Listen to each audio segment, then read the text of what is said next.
محترم ناظرین، دعائے قنوت میں ایک یہ دعا بھی پڑھی جاتی ہے، اللہ کے نبی صلی اللہ علیہ وآلہ وسلم نے پڑھی ہے، اللہم انی اعوذ برضاک من سخطک وبمعافاتک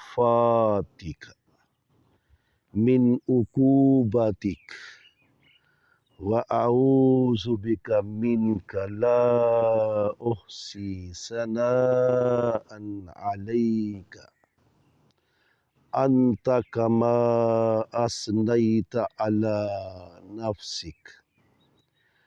اے اللہ،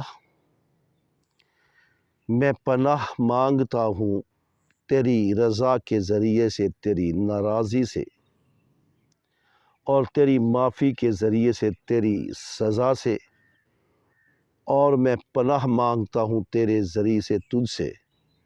میں تیری تعریف نہیں کر سکتا، تو اسی طرح ہے جیسے تو نے خود اپنے آپ کی تعریف کی ہے۔ آخر دعوانا ان الحمدللہ رب العالمین۔